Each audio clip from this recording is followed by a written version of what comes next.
Mesdames, Mesdemoiselles et Messieurs, bonjour et bienvenue sur Contact Pro Live. Très heureux encore une fois de plus de me retrouver devant vous pour un nouveau numéro où nous allons parler encore de notre chère République démocratique du Congo. Nous saignons dans nos cœurs. Nous sommes très frétris. Nous sommes, je ne sais pas, le mot me manque. Pourquoi le mot me manque? Parce qu'il y a cette incompréhension de nous, peuples congolais, de la situation qui se passe à l'est de la République démocratique du Congo. Nous avons vu une certaine résilience. Tout ce que nous disons ici, les gens prennent ça à la légère. J'ai reçu beaucoup de messages, j'ai reçu beaucoup de questions qui sont sur mon bureau ici pour que je puisse répondre. Pourquoi? Parce que je disais cette histoire ici. J'en avais parlé depuis longtemps sur la responsabilité de la République démocratique du Congo. La République démocratique du Congo ne prend pas les choses au sérieux. Et ceci au niveau du haut sommet donc, du chef de l'État. Nous pouvons bien tout dire. Nous pouvons tout dire. Je ne parle pas de Félix, je parle de la présidence de la République. Parce que ici, je prends la Constitution. Nous allons parler des relations de force, de pouvoir entre les institutions qui amènent les conséquences de cette guerre que nous ne pouvons pas maîtriser. Aujourd'hui, dans ce numéro d'aujourd'hui, nous allons parler justement de ces rapports de force, de ce pouvoir-là, qu'on n'arrive pas à maîtriser. C'est la Constitution qui nous file entre les mains. Qu'est-ce qui se passe finalement au Congo pour que nous ne puissions pas maîtriser, à terminer une petite insurrection ou bien des guerres que nous sommes engagés là-dedans? Nous allons en guerre en désordre. Nous demandons à supporter nos FARDC qui sont pratiquement infiltrés. Je vous le démontrerai. Et vous connaissez, ce n'est pas du nouveau. Nous allons en parler dans ce numéro d'aujourd'hui. Mais nous serons un peu brefs parce que la matière que nous allons développer ici, nous allons les développer en large le samedi dans notre émission live à partir de 14h donc jusqu'à 16h. Nous aurons 2 heures de live où nous développerons. Mais aujourd'hui, je suis en train tout simplement de vous montrer certains points que nous sommes en train de manquer, qui nous amènent à la conséquence dont nous ne parvenons pas à terminer les guerres. Est-ce que Bunagana a été prise, a été reprise? Qu'est-ce qui se passe exactement? Est-ce que l'armée est capable de chasser l'ennemi? Allons-nous continuer à subir des attaques de ça? Chaque jour, on vient nous... C'est comme si Bazako Mekabiso et puis Batiki, Mekibiso na Goma Batiki, Bakebo. Et puis nous nous vantons à ce que notre armée est en train de faire quelque chose. Moi, je vous ai dit au départ que moi... En tout cas, dans mes propos, je ne supporte pas ce FARDC. Voilà, c'est que nous allons parler donc le rapport de force entre le pouvoir qui exercent nos institutions, c'est-à-dire la présidence de la République, le Parlement, le gouvernement. Et nous allons voir comment est-ce que ça se passe dans ces histoires-là. Et la conséquence de ce pouvoir qui n'est pas bien maîtrisé et les guerres, et les frustrations, et le non-développement de notre pays. Avant d'aller un peu plus loin, nous allons prendre le grand titre à la une des journaux qui paraît ce matin sur Internet, et puis nous revenons tout de suite après pour le développement de notre sujet. Voici les grands titres à la une des journaux qui paraissent ce matin sur Internet. Nous commençons par élection-net.com. Conflit Congo-Rwandais, des arrestations dans les prochaines heures des députés nationaux congolais impliqués. Et puis, Ouganda, accusé d'avoir trahi la RDC, le fils gâté de Museveni veut rencontrer Félix Tshisekedi. Beni, attaque sanglante de rebelles ADF à Ouicha. On va sur actualité.cd. RDC, l'opération conjointe FRDC UDPF parmi les raisons qui ont poussé le Rwanda à réactiver le M23.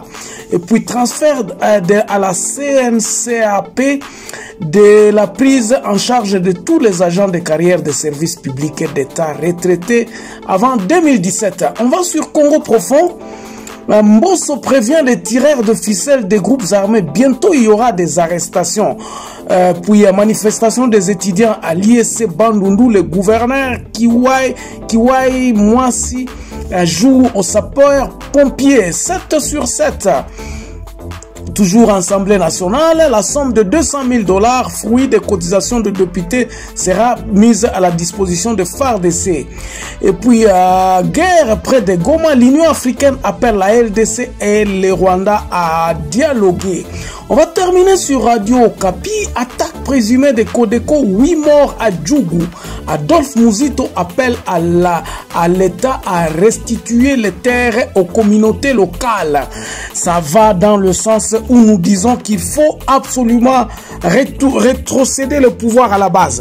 Merci, on se revoit prochainement dans un nouveau numéro. Au revoir. Voilà, mes chers amis, je vous parlais, vous connaissez vous-même que Contact Pro Live, c'est quelque chose, nous parlons ici de la Constitution et les pouvoirs qu'exercent nos institutions donc, et les animateurs de cette institution. Toutes les actions que nos pouvoirs, que nos institutions prennent, nous les analysons ici et nous faisons une certaine corrélation. Est-ce que la Constitution est-elle bien respectée?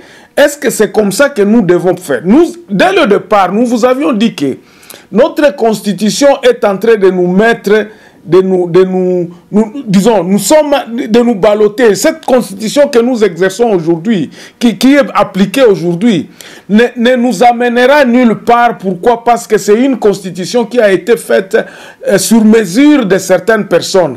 Et le combat aujourd'hui d'aller aux élections de tous ces politiciens ne se base que sur cette Constitution d'aujourd'hui, qui les permettra aussi à venir à leur tour, à arriver finalement à leur tour à exercer les fonctions de la présidence et puis prendre le pays comme ceux qui sont là sont en train de le prendre en otage.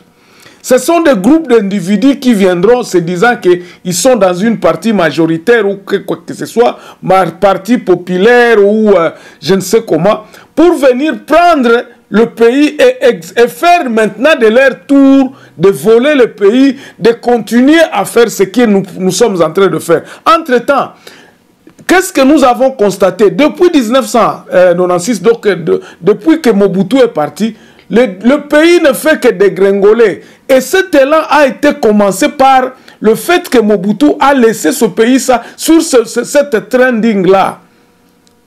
On est parti du nationalisme au particularisme, c'est-à-dire que les gens se sont dit Boti Kangai, Tournangai Angoyo. Ça n'a pas commencé aujourd'hui, ça n'a pas commencé avec Kabila le père ou bien Kabila le fils, ça n'a commencé que par Mobutu. Et par là, lorsque Mobutu laisse le pays dans cette trend-là, donc dans cette volet-là où les gens commençaient à se dire Mboka Tournanga Yangoyo. Et ça a continué. Kabila le père a essayé de corriger, mais ça n'a pas tenu. Kabila le fils a essayé de faire, ça n'a pas tenu. Nous avons laissé, le pays continue toujours à ce que nous puissions avoir des hommes politiques populaires qui ne sont pas intelligents, qui ne réfléchissent pas, qui ne réfléchissent que dans leur ventre. Qu'est-ce que moi je gagne dans tout ça?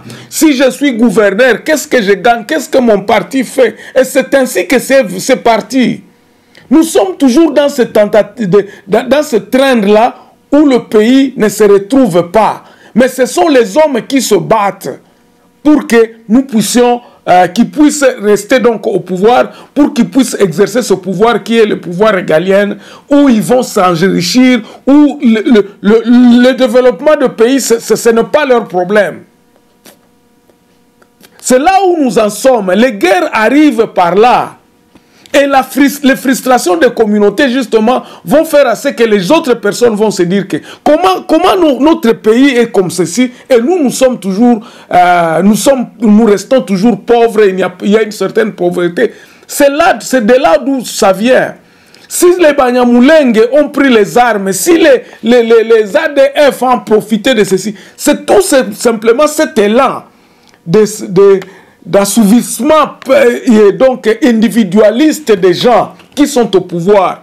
Aujourd'hui, les gens se battent. Aujourd'hui, les gens ne veulent pas collaborer pour que nous puissions faire bénéficier notre pays. Non, c'est que moi, le président de la République, je vais rester là autant que je serai là. Le pouvoir pour le pouvoir. Je prends une phrase ici de tous ces politiciens qui se disent « On n'organise pas les élections pour la perdre, on organise les élections pour la gagner. » Ainsi, on va aller dans tous les mécanismes. Tout ça, pourquoi? Parce que nous avons fait déifier un homme, la présidence de la République. Donc, celui qui passe comme président de la République, il devient comme un dieu. Le Congo lui appartient. Il ne connaît même pas son salaire. Le président de la République l'a déclaré. Il ne connaît pas son salaire. Voilà dans quelle situation nous nous sommes retrouvés, où maintenant, chacun pour soi, Dieu pour tous.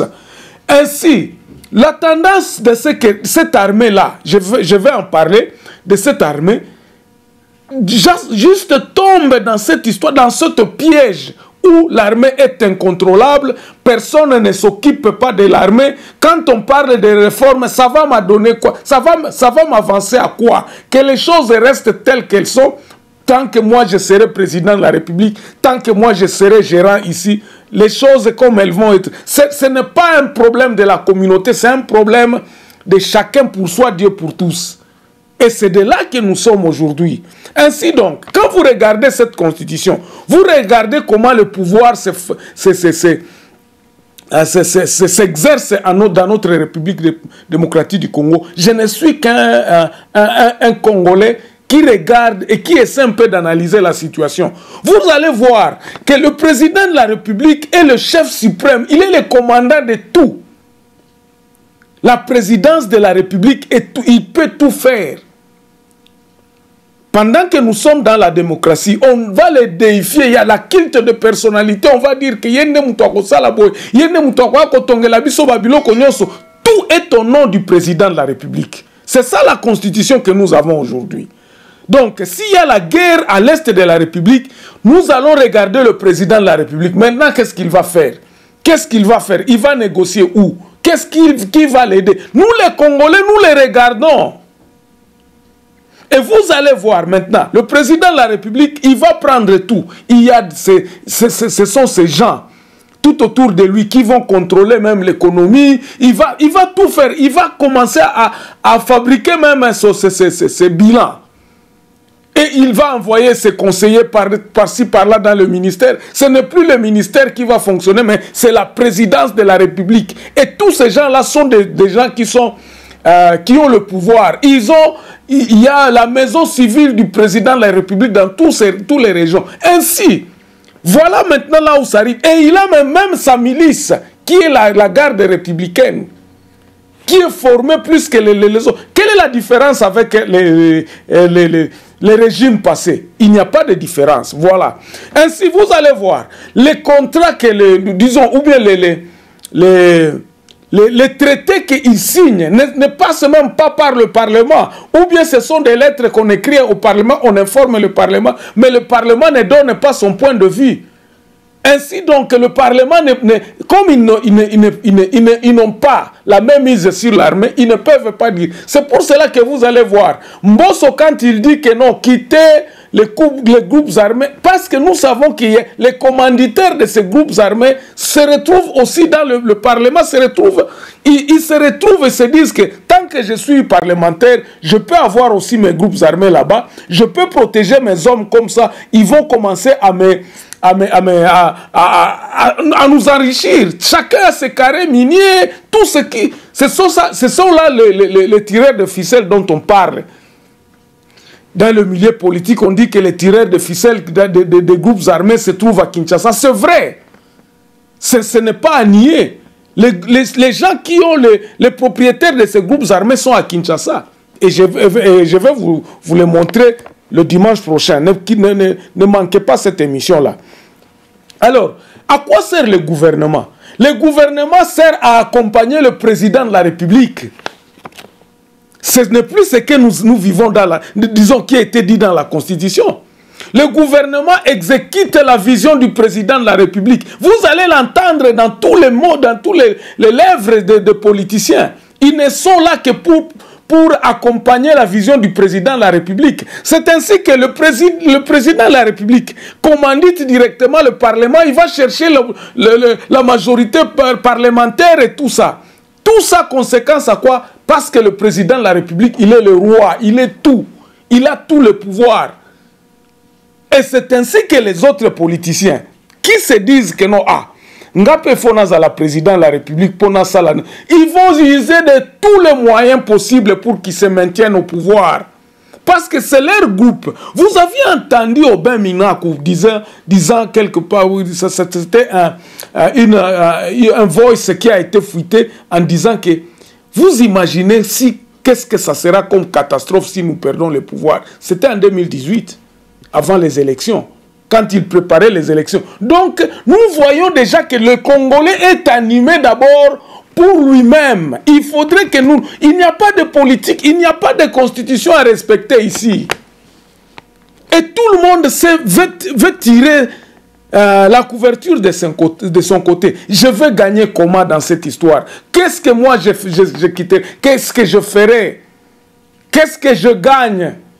Est-ce que j'ai déjà une maison? Est-ce que j'ai déjà ceci? Est-ce que j'ai déjà... C'est je que nous voyons. Le président de la République lui-même, il dit, moi je veux faire ceci, voici ce que je veux faire, je suis en train de faire ceci. Ce n'est pas le Congolais. Ce n'est pas pratiquement le Congolais. Nous sommes pratiquement à côté de la plaque. Ainsi, toutes les fautes qui nous reviendront, si même le petit Rwanda peut nous envahir, c'est parce que effectivement, il n'y a pas de l'ordre chez nous. Nous ne savons pas ce que nous sommes en train de faire. Et ça, nous devons nous l'accepter. Nous ne connaissons pas ce que nous sommes en train de faire. Qui doit connaître? Nous avions dit ici, dès le départ, que non. Président de la République, Tobandela à zéro. À zéro, ça veut dire quoi? Faisons des réformes. Mais comme je vous avais dit, le président de la République doit avoir du courage et du gâte en se disant: je me défais de toutes ces alliances que j'ai pris avec mes prédécesseurs, avec les gens qui m'ont dit, en arrivant au pouvoir, voici ce que tu dois faire, otherwise on va t'éliminer ou bien on va te faire quoi. Et le président a peur. Vous pouvez voir même le président de la République aujourd'hui, il a peur parce qu'il sait lui-même que s'il ose toucher à l'armée, à cette armée en se disant, faisons la réforme de cette armée pour que nous puissions avoir une armée est-ce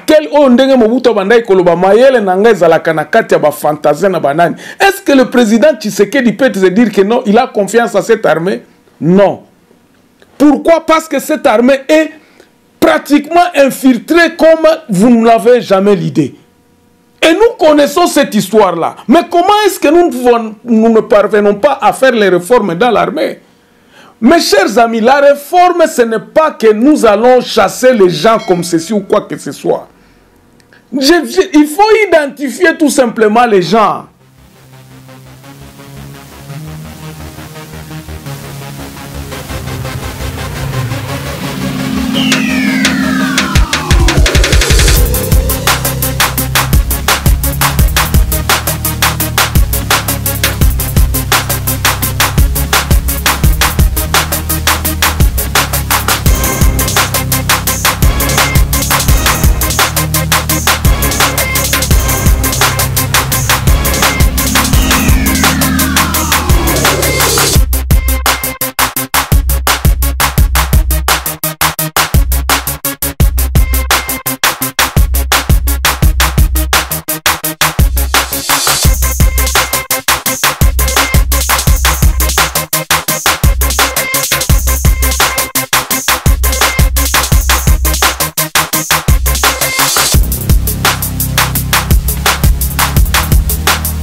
L'identification, ces gens-là vont se reconnaître en se disant que non, moi je suis Congolais, moi je ne suis pas Congolais. Au Rwanda, on parle des Rwandais qui sont dans notre armée et qui sont par tous les commandements dans notre armée. Comment vous pouvez imaginer plus de 300 officiers supérieurs de notre armée qui sont pratiquement des Rwandais? Nous n'avons jamais demandé des explications sur leur nationalité. Donc on ne peut pas toucher à cette histoire-là. Tant que ces gens-là sont en train de travailler pour leur maître qui est au Rwanda, les choses devraient rester telles qu'elles sont.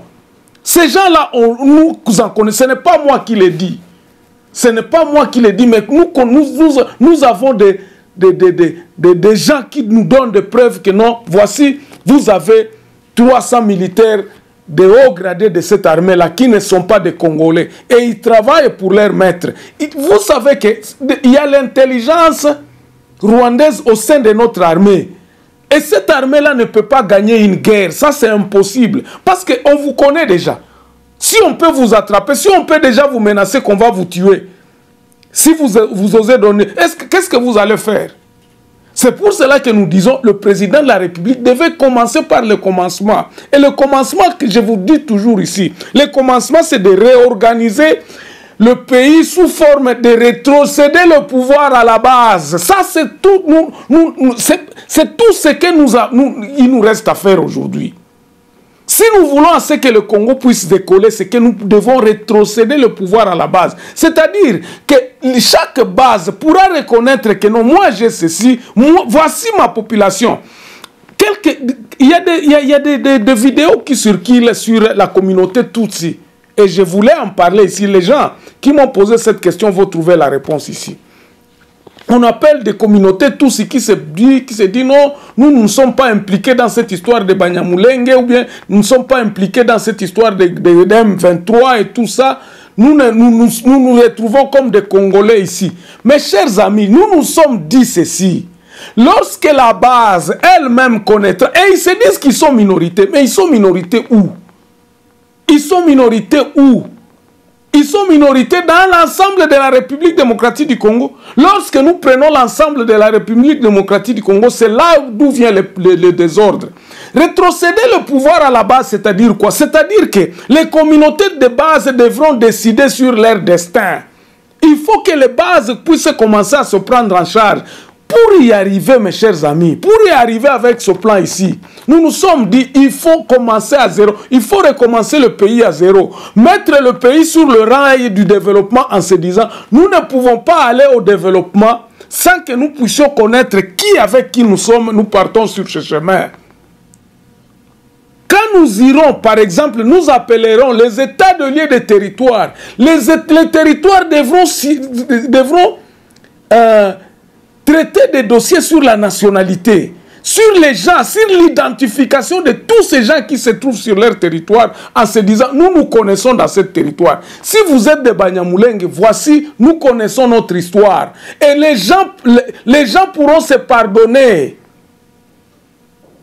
Là, je parle de l'Est de la République démocratique du Congo. Parce que le peuple Tutsi qui se trouve là, Rutshuru ou quoi que ce soit, ils n'ont pas de problème entre eux avec le Banande. Mais ce sont les politiciens qui essaient de nous entrer là-dessus. Nous avons été avec les Bahema, les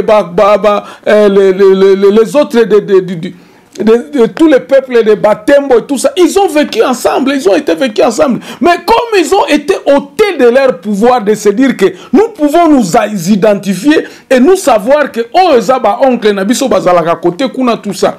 Ils n'ont pas ce pouvoir là de se dire que non, awa togi ko sala une sécurité nabiso ezwamaka na maboko abatumsuso bazana Kinshasa. C'est Kinshasa qui assure la sécurité selon la Constitution aujourd'hui. Voilà aujourd'hui que les guerres ne parviennent pas à terminer. Pourquoi? Parce que tout part de Kinshasa. L'armée est infiltrée. Ils ne peuvent pas. Quand ils viennent, ce sont les groupes armés qui viennent, soi-disant, vous protéger. Pendant qu'ils sont là, ils sont dans leur mission personnelle. Les colonels qui envoient les hommes là-bas, ils savent que non. Voici ma mission à Bino Kozala. Ça, c'est le top secret de ce que nous vivons aujourd'hui. Tous ces colonels et les hauts gradés qui commanditent les groupes armés, ce sont eux qui nous mettent des histoires. Ils se disent que non. Et les politiciens en disant oh, eza carré nangai, carré minier nangai, tout ça, c'est moi qui dois protéger. Vous devez voir, même dans les zones les plus reculées, il n'y a que les Bakouwa de Kinshasa qui doivent décider. C'est ainsi que nous nous sommes dit. Il faudrait que nous puissions trouver des consensus au niveau des territoires Et ces consensus-là serviront à réfléchir sur la marche, sur l'administration, sur la sécurité de chaque territoire. Chaque territoire devra dire que non, voici ce que nous allons. Alors, le plan, c'est comment? Nous avions dit, et nous avions demandé au président de la République de lancer un débat. Et c'est le débat en convoquant les états de lieu de chaque territoire, en disant que chaque territoire, en République démocratique du Congo, nous devons réfléchir sur une nouvelle marche de notre pays. C'est cette histoire-là de création de la CENI qui doit circuler dans tous les pays pour aller identifier les gens. Ça, c'est pratiquement quelque chose que nous sommes en train de tomber toujours dans le piège de notre ennemi. Il n'y a que la CENI qui doit sillonner toute la République démocratique du Congo. Un seul homme pour aller identifier les gens, pour aller dire que non, nous allons faire ceci. C'est ça la colonisation. Nous ne nous sommes jamais dérobés de cette colonisation. Prenons en compte les gens. Nous avons les chefs de chefferie, nous avons les chefs de groupement. Pourquoi est-ce que nous ne pouvons pas utiliser ces gens-là pour dire que non, voici votre territoire, donnez-nous le planning, faites-nous un planning pour identifier et donner les cartes d'identité à tous les hommes qui se trouvent sur vos territoires. Vous avez cette responsabilité-là. Si ça capote dans votre... vous serez responsable. Mais les gens n'ont jamais été impliqués. On cherche les gens à Kinshasa pour dire que non, les gens vont aller faire je ne sais pas, l'identification, ils vont faire les recensements, ils vont faire tout ceci parce que le pouvoir est concentré à Kinshasa. Et c'est là où nous nous sommes dit, la solution pour ce pays, c'est de réformer l'État. Il faut que nous puissions rentrer à la case du départ où nous allons réfléchir sur une nouvelle république. Parce que,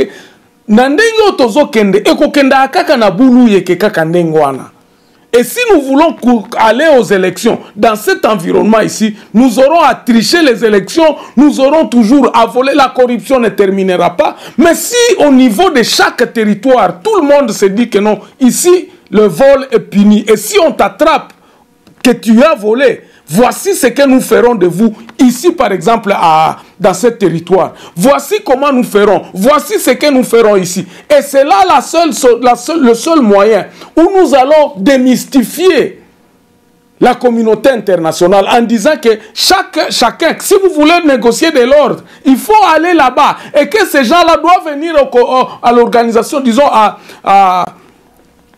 gouvernement central en disant voici un investisseur que nous avions accueilli, nous avions accepté chez nous pour que nous puissions travailler avec lui. Voici ce que nous tirerons de ce que le monsieur dira. Et tout ça est contrôlé par les conseils régionaux, tout ça.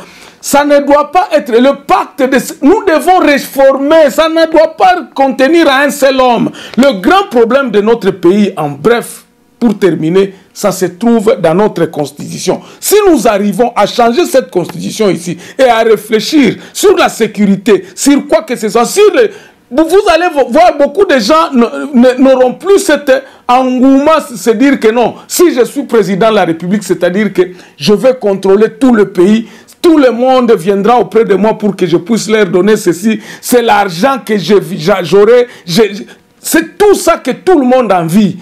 Le seul métier, c'est d'aller au Parlement pour que je puisse avoir un salaire de 7 000, 8 000 dollars par mois, que je ne fais aucun travail, parce que leur travail n'est pas connu. Je vous ai dit, je vais vous parler encore de ces institutions. Le gouvernement fait quoi, effectivement, il ne fait qu'accompagner, comme je disais, comme ils disent eux-mêmes, ils accompagnent la vision du chef de l'État. Et la vision du chef de l'État n'est même pas connue. Il n'a pas explicité que dans 2 ans, ou bien quel est le planning que je vais faire pour les 2 ans ou 3 ans que je ferai. Non. Pourquoi? Parce que nous sommes arrivés à un mur. Nous sommes devant un mur. Nous ne pouvons que nous baser sur la réforme profonde du système qui nous gouverne et qui gouverne le pays. Et c'est là où nous nous sommes dit, beaucoup de gens me disent, mais pourquoi maintenant est-ce que toi tu supportes le président Tshisekedi? J'ai dit, selon cette constitution, il est le seul maître, il est le maître, il est le Dieu qui peut nous dire, il n'y aura plus d'élection, mais nous allons changer d'abord, restructurons notre pays, restructurons la force. Parce qu'aujourd'hui, le problème, c'est quoi? Si aujourd'hui, le président de la République, il a d'ailleurs peur, il ne peut pas le faire. Il s'est dit, on va faire la réforme dans l'armée. On va chercher les Congolais ou quoi que ce soit. Les réformes, ce n'est pas chasser. Je vous ai dit, ce n'est pas chasser quoi que ce soit. C'est de prendre le commandement, c'est de réformer, c'est de voir comment est-ce que ce système ici ne marche pas, comment est-ce que nous pouvons le faire et qui a les droits. Sur la sécurité, sur disons l'intelligence, le DGM, tout ça, toutes ces histoires-là, ça la réforme. Mais si vous l'entamez maintenant, vous allez risquer de prendre le sort que Mouzé avait pris. Parce que l'ennemi est tout autour de toi. L'ennemi est quoi? Il faut tout simplement faire une réflexion sur la nouvelle République, que le Congolais lui-même puisse trouver les identités, qu'il s'identifie lui-même, les Congolais, puis qu'il puisse d'abord se prendre en charge. Comment est-ce qu'il peut aller sur le cheminement de se prendre en charge? Alors, nous allons nous arrêter ici en espérant que nous allons nous retrouver encore samedi pour ce live que nous prévoyons. En tout cas, je crois que si peut-être je regarde mon calendrier. Alors, l'heure de ce live pourra changer. Ça pourra être dans la soirée du samedi. Donc, nous pourrons le faire à partir peut-être de 20h à 22h. Parce que je regarde ce samedi, il peut y avoir aussi d'autres manifestations que nous pouvons faire. Donc, nous allons prendre, je vais vous communiquer ça, l'heure. Ça sera en tout cas le samedi, mais l'heure, ça pourra être dans la soirée, pas à 13h, 14h, non. Ça pourra être juste au-delà de 20h, de 20h à 22h. Merci beaucoup, on se revoit prochainement dans un nouveau numéro. Portez-vous bien.